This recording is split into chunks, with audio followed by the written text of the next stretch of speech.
тоҷикон оинаи таърихи миллат با استقبال 35 سالگی استقلالیت دولتی کارزاری ننگ امروزه با زبان‌های گوناگون دنیا برنامه‌های тоҷикистон бо tashabbусҳои байналмилалӣ дар сайёрат давлати пешоҳанди tashabbuskor فروغ صبح دانایی کتاب مقامات امنیت باید بیش از هر وقت دیگر هوشیار باشند. سیر و سیاحت برای صنعتی و کشاورزی و علم فروغ معرفت راهنمای جامعه تاجیکستان آزاد و صاحب اختیار.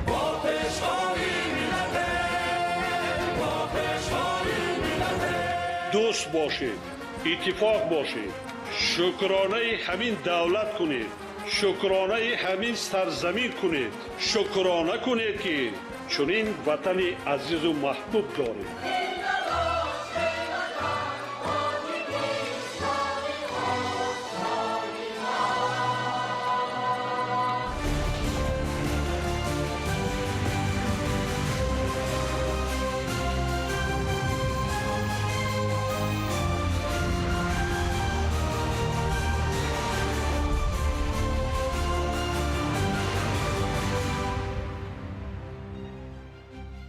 ассалому алайкум бинандагони гиромӣ. нашри муфассали барномаи иттилооту ахборо мустақиман аз телевизиони тоҷикистон манзуратон мегардонем.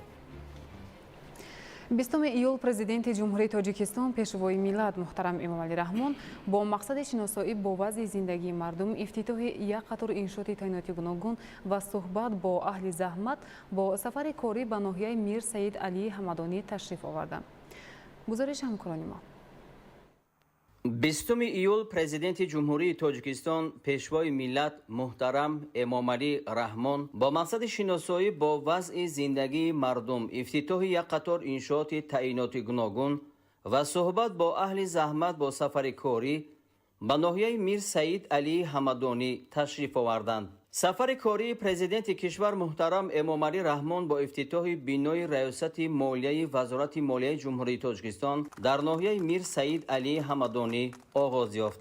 ба пешвои миллат муҳтарам эмомалӣ раҳмон иттилоъ дода шуд ки бинои раёсати молия дар ноҳия илова ба нақшаи чорабиниҳо бахшида ба ҷашни 35-солагии истиқлоли давлатии ҷумҳурии тоҷикистон ба усули муосири меъморӣ бо маблағгузории вазорати молияи ҷумҳурии тоҷикистон бо сифати баланд ва ҷавобгӯ ба талаботи муосир бунёд гардид. масоати умумии бино 749 метри мураббаъро ташкил дода, он аз 3 ошшона ва 12 ҳуҷраи корӣ, толори калон ва хурди маҷлис иборат мебошад. дар иншооти нав барои фаъолияти босамари 30 корманди соҳаи молияи ноҳия шароити корӣ муҳайё гардидааст. биное ки то ин давра буд сохтмони соли 1953 аз хишти хом бинои фарсуда буд, умуман ба талаботи замон ҷавобгӯ набуд. шукронаи истиқлолият ки имрӯз мо бо чунин бино расидем. дар ҳақиқат бо бунёди чунин бинои замонавӣ, таҷҳизотҳои замонавӣ, компютеркунонӣ барои ҷавонони имрӯза кор осон буда, фаъолияти хизматрасонӣ ҳам ба мардум беҳ хоҳад шуд. соҳаи молияи ҷумҳурии тоҷикистон бо шарофати соҳиби истиқлолӣ пешрафта гардида, сол то сол буҷети давлатӣ афзоиш ёфта истодааст.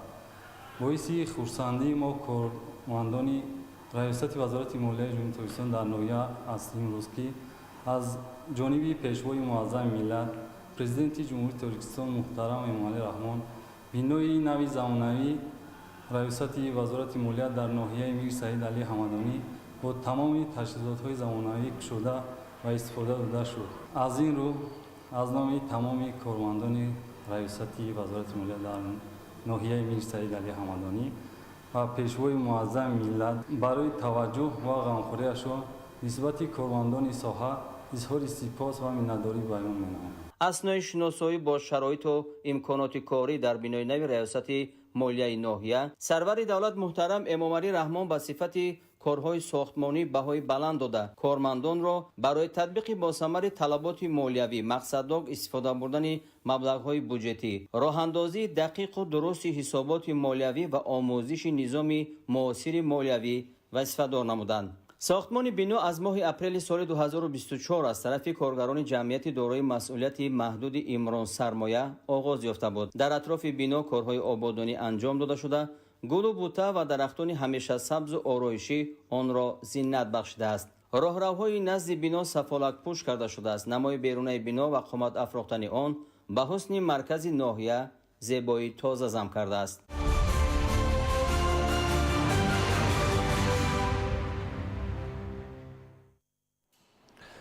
20 июл президенти ҷумҳурии Тоҷикистон пешвои миллат муҳтарам Эмомалӣ Раҳмон дар шаҳраки Москваи ноҳияи Мир Саид Али Ҳамадонӣ муассисаи таҳсилоти томактабиро ки барои 150 кӯдак пешбинӣ шудааст, ифтитоҳ намуданд.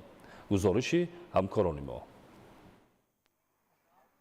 президенти ҷумҳурии Тоҷикистон пешвои миллат муҳтарам Эмомалӣ Раҳмон дар идомаи сафари корӣ дар кӯчаи ба номи Исмоили Сомонӣ шаҳраки Москваи ноҳияи Мир Саид Али Ҳамадонӣ муассисаи томактабиро ифтитоҳ намуданд.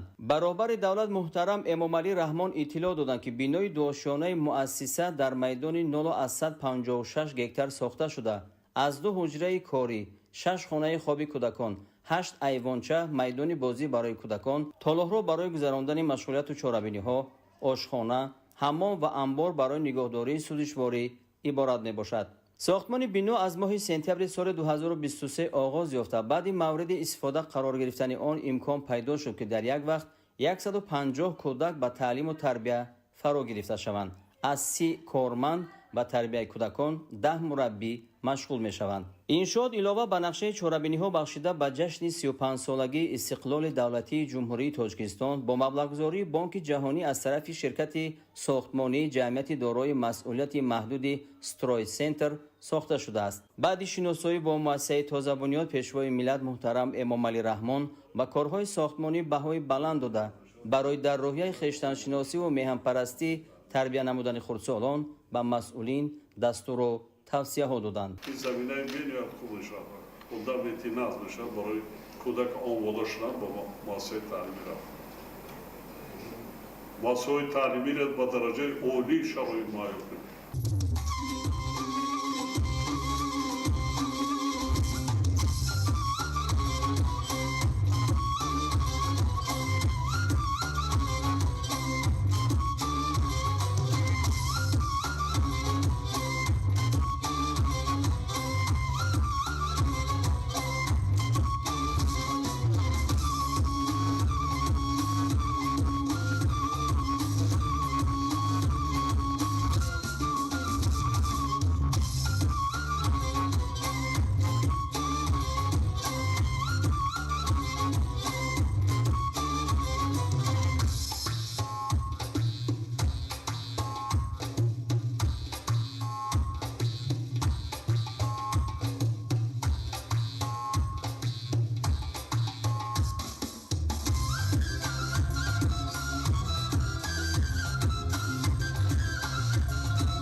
20 июл президенти ҷумҳурии тоҷикистон пешвои миллат муҳтарам эмомалӣ раҳмон баъд аз ифтитоҳи бинои нави муассисаи таҳсилоти томактабӣ даромадгоҳи деҳоти Панҷоб ва роҳи мунфашгардидаи ин деҳотро мавриди истифода қарор доданд.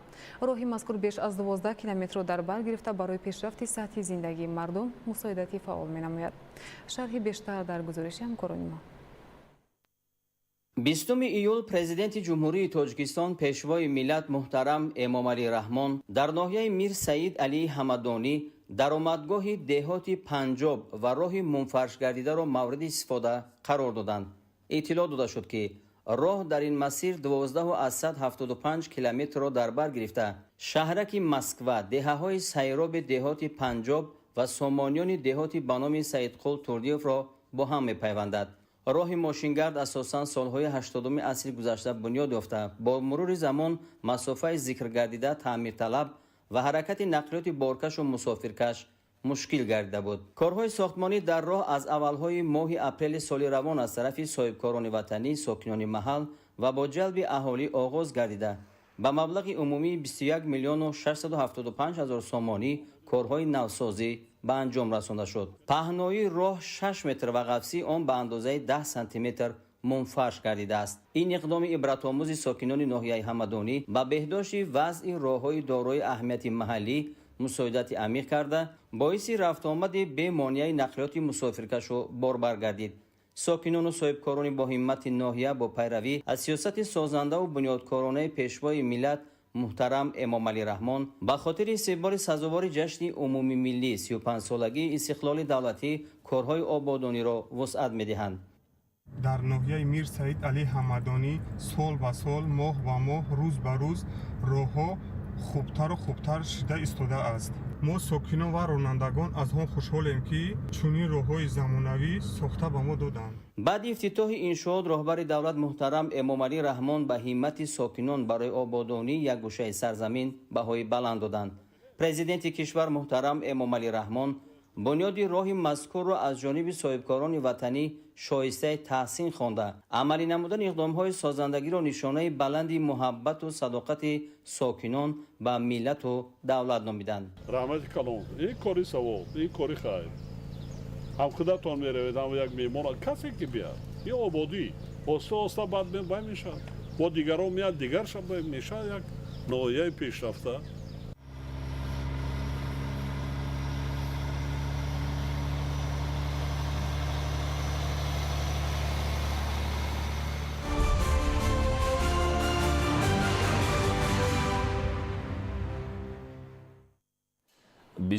июл президенти ҷумҳурии тоҷикистон пешвои миллат муҳтарам эмомалӣ раҳмон дар деҳаи сайроби деҳоти Панҷоби ноҳияи Мир Саид Алии Ҳамадонӣ корхонаи истеҳсоли асфалту бетонро мавриди истифода қарор доданд. дар ин коргоҳ 100 нафар бо кор таъмин шуда, бо назардошти баланд гардидани талабот теъдоди кормандон низ зиёд хоҳад шуд. гузориши ҳамкорони мо. 20 июл президенти ҷумҳурии тоҷикистон пешвои миллат муҳтарам эмомалӣ раҳмон дар деҳаи сайроби деҳоти Панҷоби ноҳияи Мир Саид Алии Ҳамадонӣ корхонаи истеҳсоли асфалту бетонро мавриди истифода қарор доданд.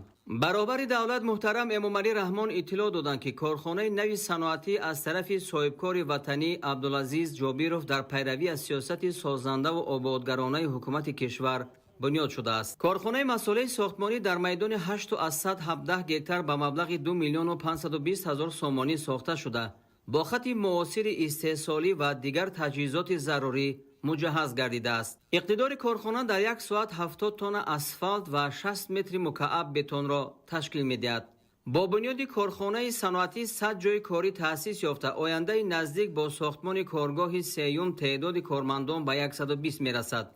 хатҳои истеҳсолии асфалт ва бетон аз ширкатҳои пешқадами хориҷӣ харидорӣ гардида имконият медиҳад ки маҳсулот бо сифати баланд ва ҷавобгӯ ба талаботи сохтмониву роҳсозӣ истеҳсол гардад. бо истифода аз ин имконот минбаъд хароҷоти таъмири роҳҳои ҳудуди ноҳия коҳиш ёфта, маҳсулоти аълосифати худӣ дар сохтмону таъмири роҳҳо истифода карда мешавад.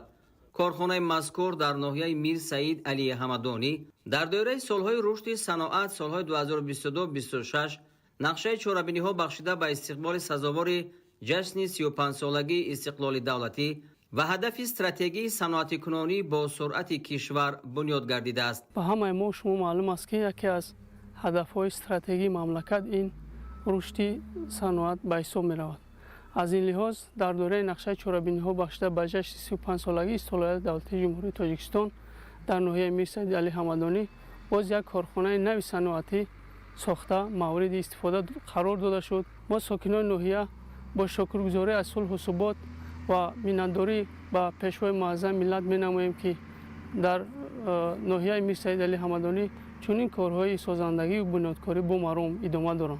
سرور دولت محترم امام علی رحمان هنگام شناسایی به کارهای انجام یافته ساختمانی و وصل تجهیزات بهای بلند داده برای استفاده ثمراناک کارگاه و استحصال محصولات با صفت و رقابت پذیر به مسئولین دستور و توصیه ها دادند. صاحبکاران با ننگ و ناموس و بلند همت ناحیه میر سید علی حمدانی به سرور دولت وعده دادند که باز 25 کیلومتر راههای محلی ناحیه را اسفالت پوش میکنند.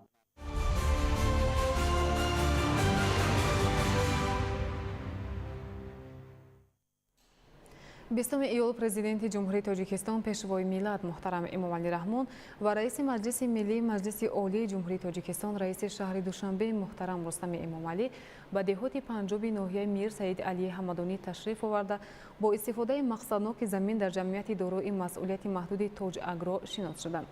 дар ҷамъияти дорои масъулияти маҳдуди тоҷ агро 150 нафар доимӣ ва беш аз 450 коргар ба таври мавсимӣ ба кор машғуланд. گزارش همکاران ما 20 ایول президенти جمهوری تاجیکستان پیشوای ملت محترم امامعلی رحمان و رئیس مجلس ملی مجلس عالی جمهوری تاجیکستان رئیس شهر دوشنبه محترم رستم امامعلی به دهات پنجاب ناحیه میر سید علی حمدانی تشریف آورده با استفاده مقصدناک زمین در جمعیت دارای مسئولیت محدود تاج اگرو شناس شدند. هدف بازدید از خواجگی شناسایی با رفت اجرای دستور و سپارش‌های پیشوای ملت بابت رشد ساحه باغ و تاک‌پروری، تامین امنیت عضوخواری، تأسیس جایهای کاری و افزایش صادرات محصولات به خارج می باشد. اطلاع داده شد که با مقصد عملی گردانیدن دستور و هدایت‌های پرزیدنت جمهوری تاجیکستان محترم امامعلی رحمان برای تامین امنیت عضوخواری از جانب جمعیت دارای مسئولیت محدود تاج اگرو در زمین‌های خواجگی پرورش خوب باغ و تاکزار اینتنسیوی به صادرات نگرانده شده برآ مانده شده است. شرکت وطنی تاج اگرو در اختیار خود 75 گکتار زمین کارم آبی دارد که از آن 72 گکتارش را باغ و تاکزار اینتنسیوی تشکیل می‌دهد. در جمعیت دارای مسئولیت محدود تاج اگرو 150 نفر دائمی و بیش از 450 کارگر به طور موسمی به کار مشغولند. ضمن شناسایی با فعالیت خواجگی به پیشوای ملت محترم امامعلی رحمان نتیجه کار و ثمره مهنت باغ و تاک‌پروران معرفی گردید. اطلاع داده شد که در میدان 50 گکتار برای اجرای دستور و توصیه‌های پیشوای ملت به طور سنجشی پرورش انگور نوع‌های به طلبات جهانی صادراتی جوابگو که از کشورهای اروپایی و چین آورده شده است برآ مانده شده است. سنجش نشان داد که اقلیم و شرایط این محل برای رشد تاک‌پروری مساعد است. از این رو باغداران وظیفه‌دار شدند که در آینده باز در میدان 50 گکتار دیگر پرورش همین نوع‌های صادراتی انگور را راه اندازی نموده با پهن کردن این تجربه در شهر و ناحیه‌های دیگر کشور مساعدت نمایند. برای این کار در خواجگی علاقه پرورش قلمچه‌ها وسیع برآ مانده شده است. از قلمچه‌هایی که حالا آماده است امکان است که در میدان 30 گکتار تاکزار نو بنیاد کرده شود. با این راه صدها جای نوی کاری تأسیس داده می شود. همچنین حجم استحصال و صادرات افزون گردیده به تامین امنیت غذایی کشور سهم نمایان گذاشته می شود.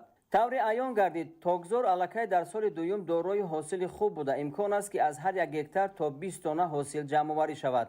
در سال سوم از روی نقشه تا 1000 تانه و از سال 2027 تا 1500 تانه انگور از هر یک گکتار جمع آوری خواهد شد. باید گفت که این نوع‌های انگور از قبیل اواتر بهترین ها در جهان بوده. از جمله با سبب قندناکی نه چندان زیادشون طلبات با آنها در خارج کشور خیلی زیاد است. پیشوای ملت محترم امامعلی رحمان به خواجگیداران برای در آینده زیاد نمودن میدان باغ و افزایش دادن حجم استحصال میوه دستور و سپارش‌های مفید دادند. باغ اینتنسیوی سیب در جای باغ کهنه با استفاده از نهادهای سیرحاصلی به اقلیم موافق بنیاد گردیده است. جمعیت مذکور در مساحت 4 گکتار زمین برای پرورش زراعت‌ها و درختان سیتروسی 2 گرمخانه دائم عمل کننده و 1 سردخانه بنیاد نموده است. عین حال در گرمخانه‌ها پرورش پمیدور، بادرین، قلنفر و دیگر نمود زراعت‌ها جریان داشته، حاصل آن به اهالی ناحیه پیشکش گردیده ایستاده است.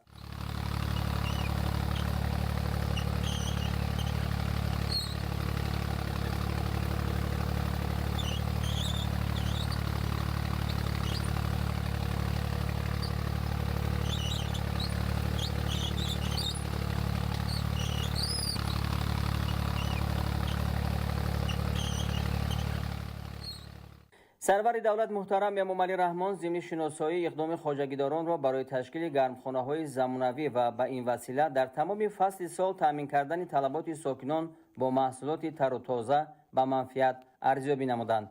خواجگی امکان دارد با استفاده از حاصل فراوان محصولات استحصال کرده خود بازار داخلی را با میوه و سبزیجات و پالایزی تامین نموده، در برابر این صادرات را به خارج کشور نیز براه ماند. در خواجگی تجک را در مساحت 50 گکتار انگور است و همه انگوری که ما داریم و از خارج کشور وارد کردیم، همه اینها سورت‌های بدانه، سورت‌های صادراتی می باشد که در تاجیکستان و در منطقه آسیای میانه با این مساحت با این قدر سورت‌ها ممکن یکم کارخانه هم نداشته باشه. همه این سورت‌ها از ایتالیا ما وارد کردیم و همچون طرز شناندن و نگاه و بین اینها با اصول نوی که همین روز علم به او رسیدگی خیلی که در ایتالیا و کالیفرنیا پرورش میکنن، ما با همون اصول پرورش میکنیم. نوعهای انگوری که ما پرورش میکنیم اواتار، بلک ماجیک، ستارلایت، فلیم سیدلس، پرایم سیدلس، سوپریر شوگروان، تومسون H4 و الیسون و دیگر نوعها و از آن جمله شاین موسکات که یکی از بهترین سورت‌های انگور به حساب می رود، ما در کارخانه خودمان پرورش میکنیم. عین حال ما 4-5 متخصص خارجی داریم که همیشه در همین کارخانه ما هستند. با مشورت مصلحت‌های همراه ما همین پرورش انگور رو پیش میبریم. مقصد از پرورش انگور در خواجگی اولا این سهم خودمان ما میخواهیم که در همین منطقه و در اقتصادیات کشاورزی تاجیکستان بگذاریم و اقتصادیات همین منطقه را بلند کنیم، جای کاری تامین کنیم و این بازار داخلی را تامین میخواهیم بکنیم و با دیگر دولت‌ها صادر کنیم.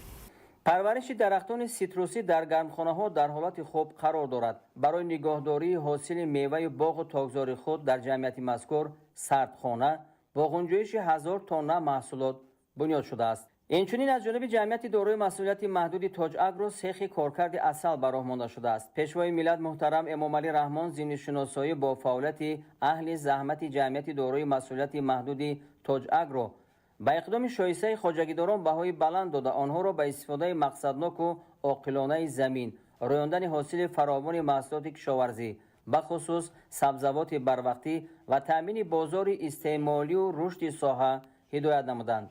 در ادامه شناسایی با فعالیت خواجگی، پرزیدنت کشور محترم امام علی رحمان از نمایشگاه محصولات کشاورزی بازدید به عمل آوردند.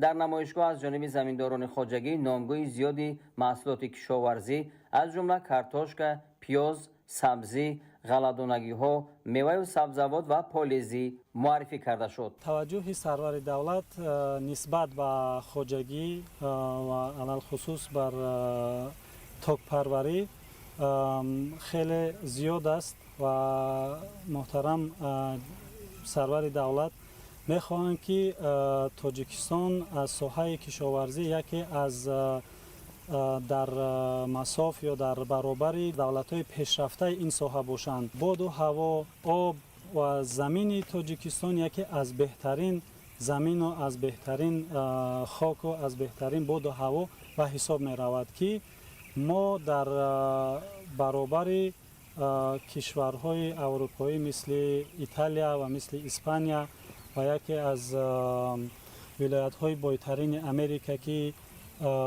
کالیفرنیا از حساب کشاورزی خیلی اقتصادی بلند دارد، تاجیکستان هم همچون میتواند که از حساب کشاورزی اقتصادی خودش بلند کند و خواجگی دهقانی میتواند در تاجیکستان یک سهمی بزرگی را بگذارد. محترم سرور دولت بار چهارم است که به کارخانه ما تشریف می آورند و این همه پیشرفتی و همه بهبودی هایی که امروز شما مشاهده میکنین، همه اینا به دستگیری و توصیه های محترم سرور دولت هستند که اینقدر یک گوشه تاجیکستان اینقدر پیشرفت و زیبایی و در این منطقه جای کاری تشکیل شدگی که زیاده از 400 تا 500 کارگر در کارخانه ما کار میکنند. باید گفت که در ناحیه میر سعید علی حمدانی با مقصد استقبال سزاوار جشن 35 سالگی استقلال دولتی جمهوری تاجیکستان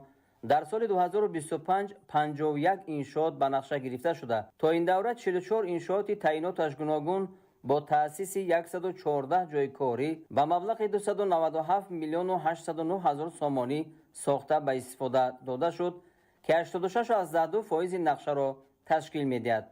از جمله از جانب ساکنان ناحیه به خصوص صاحبکاران باننگ و ناموس انشاءات مهم و تعیینات گوناگون از قبیل مکتب، مؤسسه‌های تا مکتبی، بنگاه‌های طبی، کارخانه‌های استحصال مسائل ساختمانی، انشاءات آبرسانی، میدانچه ورزشی، راه‌های ماشینگرد، پل‌ها، خط برق، مرکزهای سودا و خدمت‌رسانی بنیاد و مورد استفاده قرار داده شد.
тағйирёбӣ иқлим, рушди устувор ва ниёз ба инфрасохтори замонавӣ имрӯз на танҳо аз мавзӯъҳои муҳими ҷаҳонӣ, балки самтҳои афзалиятноки сиёсати давлатии Тоҷикистон ба шумор мераванд. дар доираи татбиқи ин ҳадафҳо ҷумҳурии Тоҷикистон қадами нав мегузорад. бунёди нахустин долони сабз, як роҳи автомобилгарди намунавӣ на танҳо воситаи пайванди минтақаҳо, балки иқдоми амалӣ дар самти муҳити зист ва иқлим мебошад. лоиҳаи таҷдиду азнавсозии роҳи автомобилгарди қитъаи Данғара Гулистон ки бо назардошти стандартҳои байналмилалӣ ва унсурҳои мутобиқшавӣ ба тағйирёбии иқлим бунёд мегардад, бозгӯи ташаббусҳои пайвастаи Тоҷикистон дар роҳи рушди сабз ва устувории инфрасохторӣ ба ҳисоб меравад. аз раванди корҳо дар ин масир Исмоил Соҳибназариён ва Салоҳиддини Неъмат гузориш медиҳад. бунёди нахустин долони сабзи намунавӣ дар ҷануби Тоҷикистон, таҷдиду азнавсозии роҳи автомобилгарди қитъаи Данғара Гулистон бо стандарти ҷаҳонии роҳсозӣ. тибқи лоиҳа роҳи Данғара Гулистон ки солҳои 30-уми асри гузашта сохта шуда, солҳои 70-ум таҷдид гардидааст, аввалин роҳи мошингарди Тоҷикистон хоҳад буд ки унсурҳои мутобиқшавӣ ба тағйирёбии иқлим ва тарҳи махсусро дар бар мегирад. бозсозии шоҳроҳи қитъаи Данғара Гулистон бо дарозии 49,2 километр дар заминаи татбиқи яке аз ҳадафҳои стратегии мамлакат, баромадан аз бумбасти коммуникатсионӣ ва сиёсати дарҳои бози Тоҷикистон бо дастгирии молиявии Бонки Осиёии рушд ва Бонки Аврупоии таҷдид ва рушд дар доираи лоиҳаи намунавии долони сабз навсозӣ карда мешавад. айни замон дар 17 қитъаи иншооти мазкур корҳои бунёдӣ ва насби дастгоҳу таҷҳизоти коргоҳҳои истеҳсолӣ барои захиракунонии масолеи роҳсозӣ бо маром идома дорад.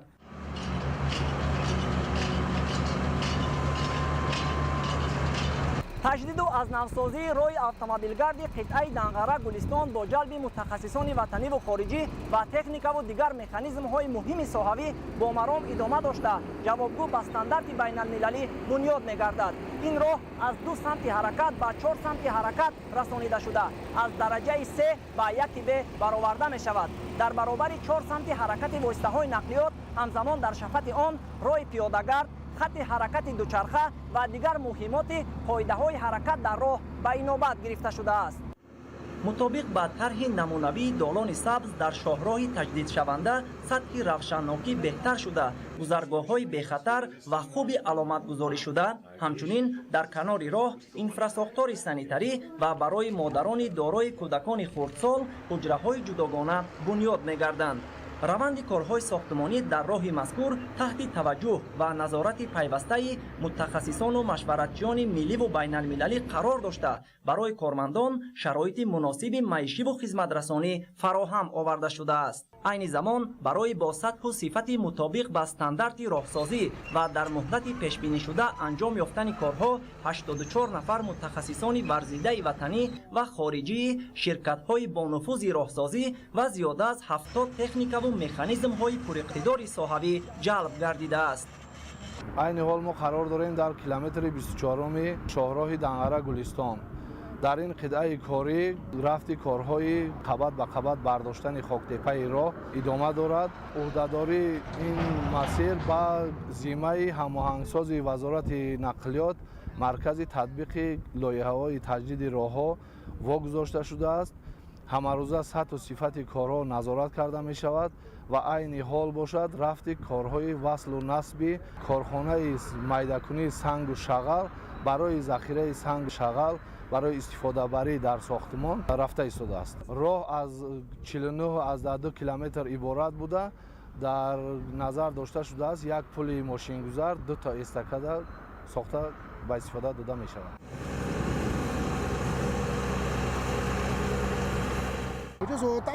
тавре мебинед, корҳои сохтмонӣ дар ин қитъа хеле хуб ҷараён дорад. ҳоло мо дар километри 40 қарор дорем. дар ин ҷо мутахассисон бо истифодаи техникаҳои зарурӣ корро вусъат бахшида истодаанд. ин роҳ воқеан ҳам дар сатҳи хеле баланд бунёд мегардад ки ба ҳама стандартҳои ҷаҳонии роҳсозӣ аз ҷумла бехатарӣ ва муҳити сабз ҷавобгӯ мешавад. шароити корӣ хуб аст. мо кӯшиш менамоем ки ин корро бо сатҳу сифати баланд дар муҳлати муайяншуда ба анҷом расонем. қобили зикр аст ки дар ҷумҳурии тоҷикистон дар баробари рушди дигар бахшу соҳаҳо ба таҷдиду азнавсозӣ ва бунёди роҳҳои мошингар низ таваҷҷӯҳи аввалин дараҷа равона гардида давоми солҳои соҳибистиқлолӣ барои баровардани мамлакат аз бумбасти коммуникатсионӣ иқдомҳои зиёде амалӣ гардида истодаанд ки таҷдиди роҳи автомобилгарди қитъаи Данғара Гулистон яке аз онҳост. Президенти ҷумҳурии Тоҷикистон муҳтарам Эмомалӣ Раҳмон дар паём ба Маҷлиси олии ҷумҳурии Тоҷикистон 28 декабри соли 2023 роҳи автомобилгарди Данғара Гулистонро дар қатори дигар иншооти роҳу нақлиёти сохташаванда яке аз роҳҳои муҳими дорои аҳамияти минтақавии мамлакат номиданд. воқеан ҳам мавриди истифода қарор гирифтани роҳи мазкур дар сатҳи баланди стандартҳои замони нав дар баробари таъмини мунтазаму бемамонияти ҳаракати воситаҳои нақлиёт ки ба тақвияти иқтисодиву иҷтимоӣ аҳамияти муҳим дорад, ҳамзамон бо назардошти имконоти ҷавобгӯ ба талаботи тарҳи экологии долони сабз Тоҷикистонро бори дигар ҳамчун давлати пешоҳанг дар пешниҳод ва амалигардии ташаббусҳои ҷадид дар самти мутобиқшавӣ ба раванди тағйирёбии иқлим дар ҷаҳон муаррифӣ менамояд. баромадан аз бумбасти коммуникатсионӣ яке аз ҳадафҳои ҳукумати ҷумҳурии Тоҷикистон ба ҳисоб рафта дар ин замина иқдомҳои зиёде амалӣ гардида истодааст. таҷдид ва азнавсозии роҳи автомобилгарди Данғара Гулистон дар ин замина идома дошта барои ба стандарти байналмилалӣ ҷавобгӯ будани он мутахассисони маҳаллӣ ва хориҷӣ ҷалб карда шудаанд. мақсади лоиҳа барои баланд бардоштани сатҳи зиндагии аҳолӣ ва паст кардани камбизоатӣ бо роҳи аз нав барқароркунии роҳҳо мебошад. мо мутахассисон кӯшиш менамоем ки корро дар муҳлати пешбинишуда бо сифати баланд ба анҷом расонем. дар масири рушди устувор ва муосирсозии инфрасохтори мамлакат таҷдиду азнавсозии роҳҳои мошингар дар Тоҷикистони соҳибистиқлол на танҳо як раванди муҳандисиву сохтмонӣ, балки инъикоси равшани сиёсати миллии стратегӣ ва ояндабинӣ дар замони муосир мебошад. тибқи арзёбии мутахассисон, таҷдиди роҳи автомобилгарди қитъаи Данғара Гулистон ҳамчун нахустин долони сабз дар Тоҷикистон на танҳо қадами муҳим дар рушди инфрасохтор ва баромадан аз бумбасти коммуникатсионӣ, балки намунаи амалии мутобиқшавӣ ба тағйирёбии иқлим ба ҳисоб меравад.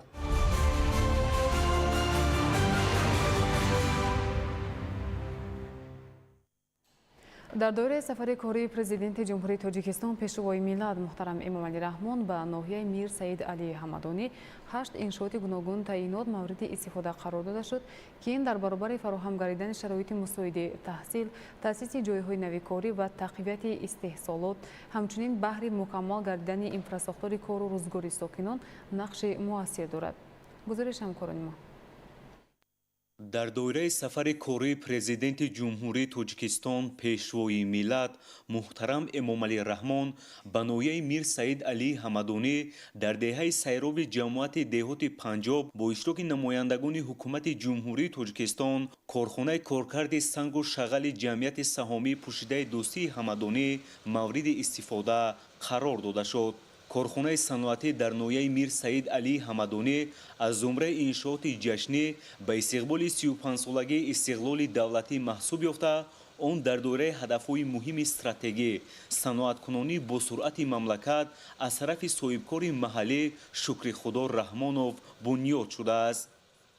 мо аз иқдомҳои созандаву бунёдкоронаи пешвои муаззами миллат муҳтарам Эмомалӣ Раҳмон рӯи илҳоми тоза гирифта тасмим гирифтем ки корхонаи коркарди сангу шағал бунёд намоем. корхонаи мо асосан ба истеҳсоли сангу шағал машғул аст. кӯшиш намудем ки саҳми худро дар рушди саноаткунонӣ бо суръати кишвар гузорем. корхона дар 1 соат иқтидор дорад ки 120 метри кубӣ сангу шағалро коркард намояд. бо бунёд ва ба фаъолият оғоз намудани корхона 20 нафар сокини маҳаллӣ бо ҷойи кор таъмин гардиданд.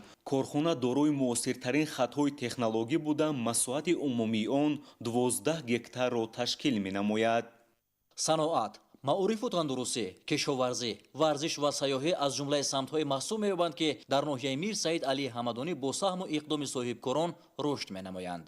аслан ба рушди ин ва дигар самту соҳа таваҷҷӯҳ ва дастгириҳои ҳукумати мамлакат замина гузоштааст. иншооти зиёд ва дорои тарҳу таъиноти гуногун ки дар доираи сафари кории пешвои миллат муҳтарам эмомалӣ раҳмон ба ноҳияи мир саид алӣ ҳамадонӣ ифтитоҳ шуд, рушд ва дастуранҷоб аз ҷумлаи иншоотест ки ба фаъолият оғоз намудани он ба ташаккули соҳаи саноат замина мегузорад. Корхона дорои муосиртарин хатҳои технологӣ буда тибқи лоиҳа имкон дорад ки дар як соат 2300 килограмм пахтаро коркард намояд. Пахта барои коркард аз хоҷагиҳои деҳқонӣ харидорӣ шуда дар анбор ки иқтидори ғунҷоиши 1000 тонна маҳсулотро дорад, бо риояи талаботи бехатарӣ нигоҳ дошта мешавад. шумораи кормандон ки ҳоло 30 нафар аст, дар мавсим ба 100 нафар баробар карда мешавад. бо истифода аз дастгириҳои ҳукумати мамлакат аз бахши хусусӣ соҳибкор ният дорад ки дар шафати корхона бо насби хатҳои нави технологӣ истеҳсоли равғанро оғоз намуда дар тақвияти маҳсулоти ватанӣ ҳисса гузорад.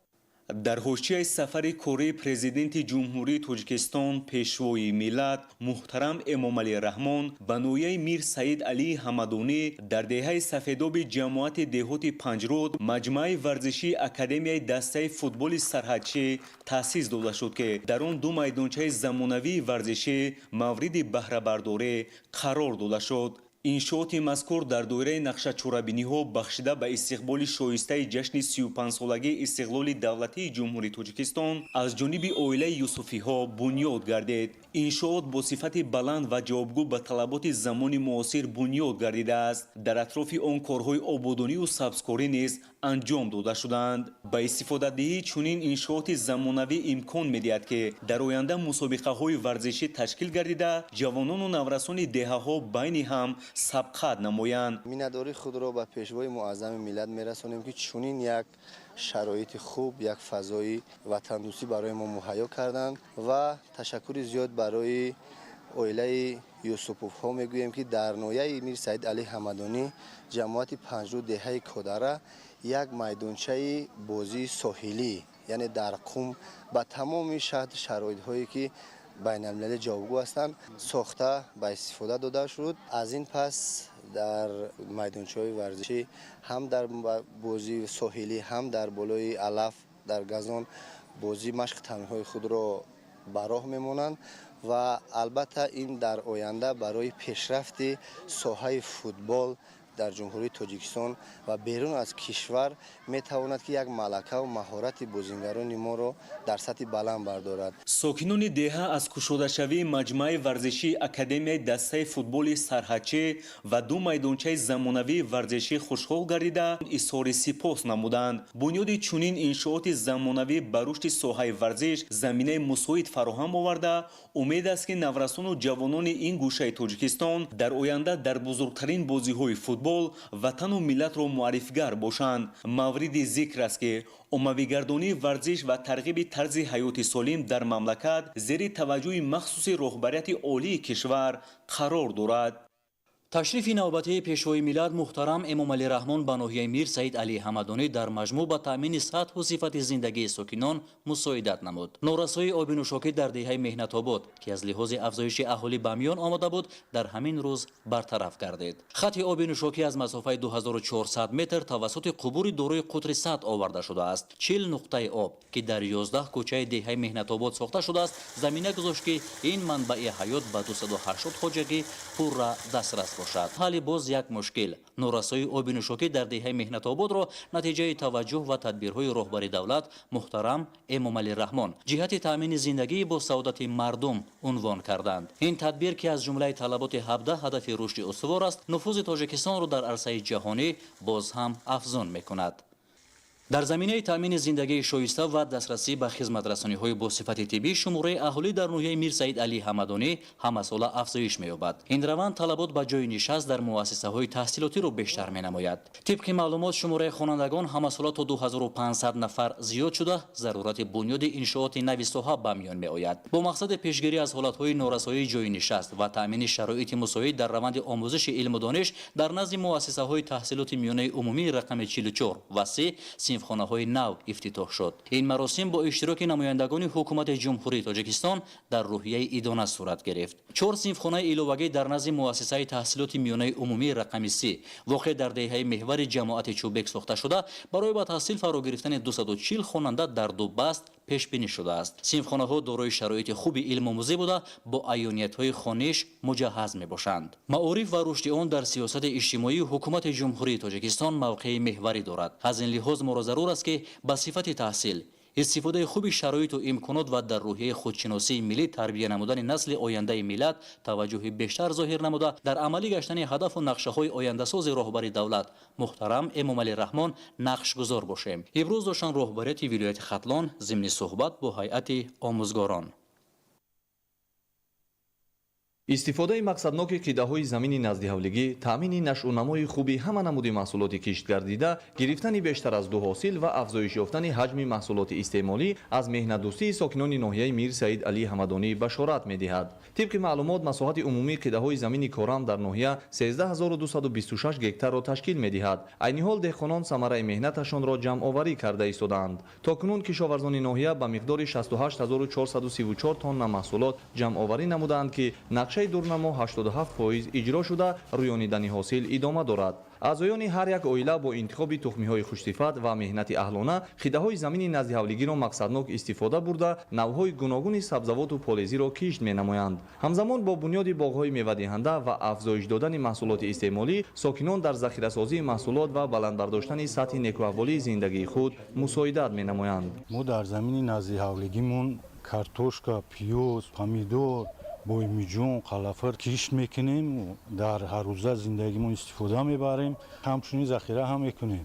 мо дар замини назди ҳавлигӣ ҳамроҳи фарзандон, аҳли оила меҳнат карда ҳосили хуб ба даст меорем. дар натиҷаи меҳнати дурусту риояи қоидаҳои агротехникаи кишту парвариш ва истифодаи мақсадноки қидаҳои замини назди ҳавлигӣ, сокинони ноҳияи Мир Саид Алӣ Ҳамадонӣ дар таъмини нашъунамои хуби ҳама намуди маҳсулоти киштгардида замина гузошта, ҳамасола аз раванди чунин фаъолияти меҳнатӣ ба гирифтани бештар аз 2 ҳосил ва афзоиш ёфтани ҳаҷми истеҳсоли маҳсулоти истеъмолӣ ба нишондодҳои беҳтар ноил мегарданд. чуноне ки ҷаноби олӣ дар ҳар як баромадҳои худ таъкид месозанд ки ҳар як оила захираи 2 солаи худро дошта бошанд ва имрӯз ҳам аҳли сокинони ноҳияи Мир Саид Алӣ Ҳамадонӣ бобати захираи 2 солаи худ аз заминҳои назди ҳавлигӣ ва заминҳои президентӣ истифода мебаранд. бо вуҷуди оне ки ман худам коргари хизматчии давлатӣ ҳастам ва баъд аз фаъолияти кории худ омада дар ин замини назди ҳавлигӣ ва дар замини президентии худ ҳамроҳи аҳли оилаи худамон заҳмат кашида то 2-3 ҳосила ба даст меорем. ҳосили ҷамъовардаамонро ҳамарӯза истифода мебарем ва боқии онро барои фасли зимистон, барои гузарондани фасли зимистон захира мекунем.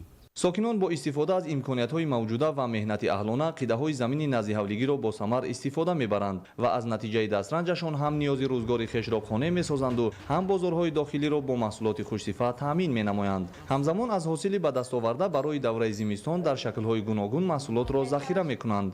истифодаи чунин таҷриба ба беҳтаршавии сатҳи некуаҳволии сокинон ва дар татбиқи ҳадафҳои ҳукумати мамлакат заминаи созгор мегузорад.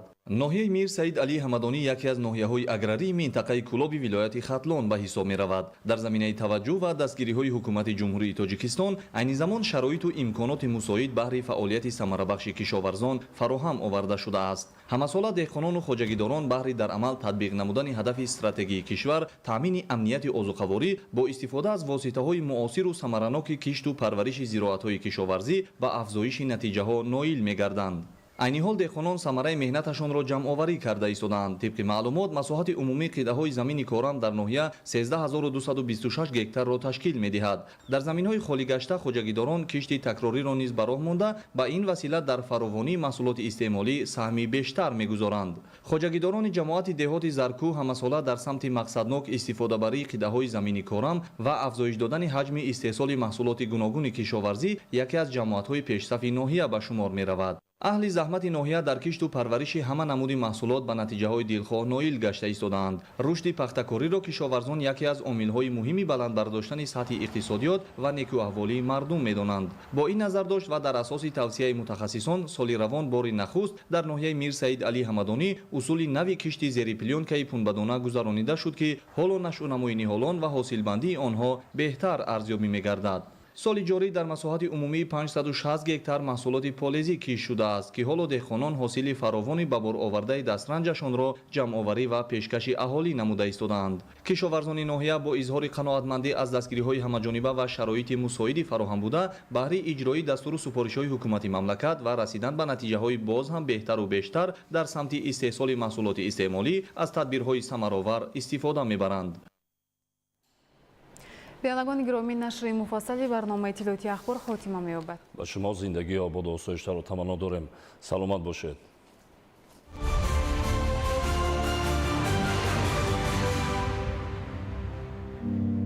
тартиби сабти номкунӣ дар низоми нерӯ барои гирифтани маълумот дар бораи қоидавайронкуниҳои роҳу нақлиёт. барои ин ба сомонаи нерӯ нуқтати ҷай ворид шуда, сутуни утоқи шахсӣ ва пас он тугмаи бақайдгириро интихоб карда, шакли бақайдгириро интихоб кунед.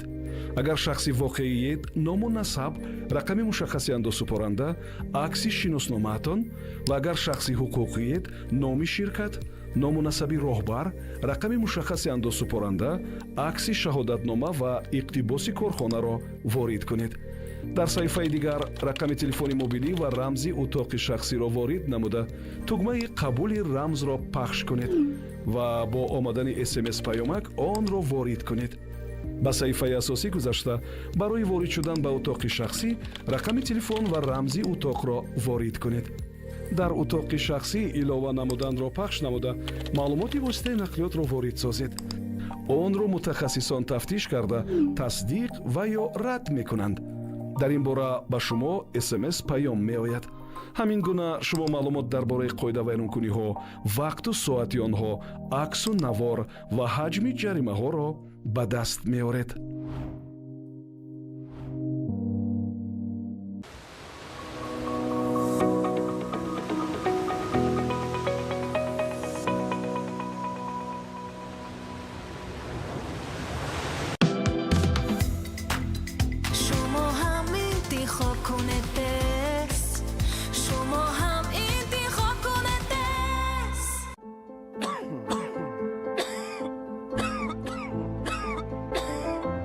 шумо сулфа шудед ва он шуморо нороҳат мекунад? шарбати брамисол сулфаро раф, нафаскаширо озод, хушкии гулӯро бартараф мекунад.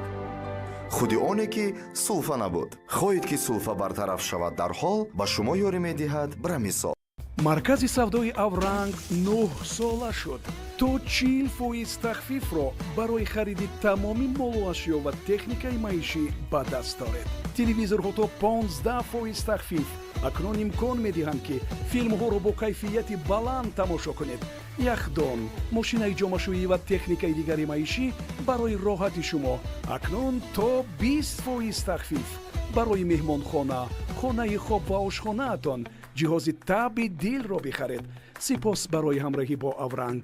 биёед ва ё онлайн то 40% арзонтар харид кунед. муфассалтар бо рақами 48 888 2222. авранг, зебоии ҳаёти шумо. ассалому алайкум дӯстони азиз, мизоҷони муҳтарам. аз фазои шодиву сурури мавсими тӯёна бо тахфифҳои то 50% аз империя ҳом ва аҷам мебел баҳравар шавед. арӯси домоти хушбахт вақте он аст ки рӯёҳо амалӣ мегарданд ва ишқу муҳаббат ҳар лаҳзаро фаро мегирад.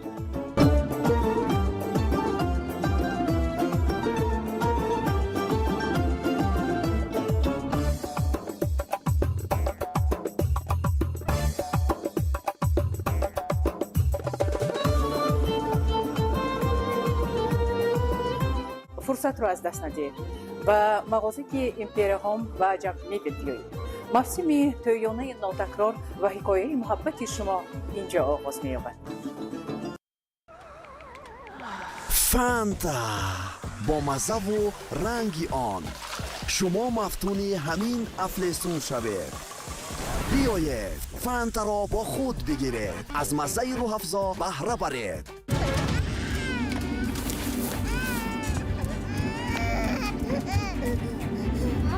Ни одной маме не будет спокойно, когда плохо ее ребенку.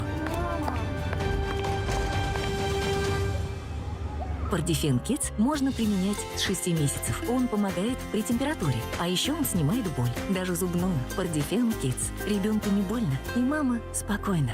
продукция компании Вегафарм. имрӯзҳо дар бисёре аз кӯдакон норасоии калсий дида мешавад ва агар шумо дар кӯдаки хеш чунин аломатҳо ба монанди заифии умумӣ, натиҷаи ғайриқаноатбахш дар таҳсил, зуд хасташавӣ, калсий норм ба фарзанди шумо кӯмак мекунад. калсий норм маҷмӯи беназири калсий ва витамини D3 барои мустаҳкам кардани устухонҳо, дандонҳо ва афзоиши қад. аз дорухонаҳо пурсон шавед. Когда солнце становится ярче, и жаркий день манит навстречу к эмоциям и приключениям. Один глоток Тропик. Все становится ярче и тропически. Свежий, сочный вкус Тропик с киви. Как всплеск лета. Поделись моментом. Передай настроение. Тропик. Окунись в атмосферу тропических эмоций. Для тех, кто привык преодолевать свои пределы и стремиться к новым высотам. Для тех, кто знает, что каждый ход должен быть продуманным. И для тех, кто не боится бросить вызов и победить.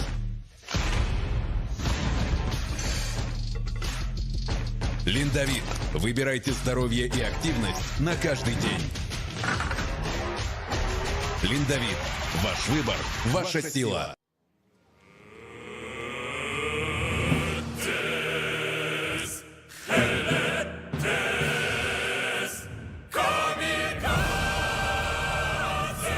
акнун ту тезии ролтонро идора хоҳӣ кард. Ролтони нав саганьком тезди тоқатрои охирон.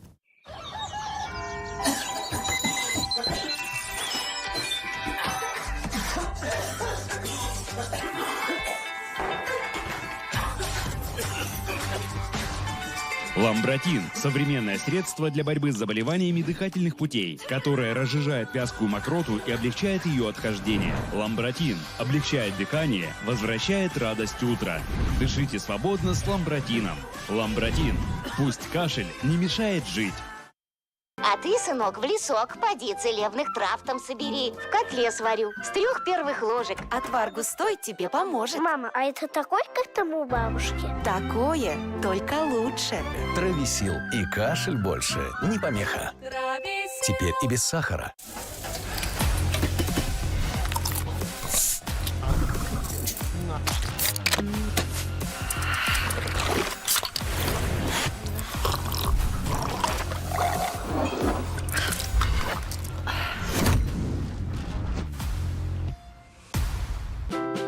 Комбои Сандерс дар KFC. Як пой бо лаззат, ду болҳои тези мурғ, ду стрипс, байтсҳо, картошка бирён, чошнӣ ва пепси. Танҳо бо 50 сомонӣ. Таъми қавие ки ҳеҷ гоҳ аз ёд намеравад. Танҳо дар KFC. оё дард ба наздикони шумо нороҳатӣ эҷод мекунад? фавран ғамхори хеш малҳами Пардифен активро истифода баред. формулаи малҳами пуртаъсир зуд ба бофтаҳо ворид шуда дардро сабук месозад. азизони шумо бо ин малҳам дубора аз зиндагӣ лаззат мебаранд. ғамхори шумо ин малҳами Пардифен актив.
اولین نفری که سرایت کننده بودن بیماری سیل و یا خود توبرکولیوز را کشف نمود این ابوعلی ابن سینا دانشمندی تاجیک است.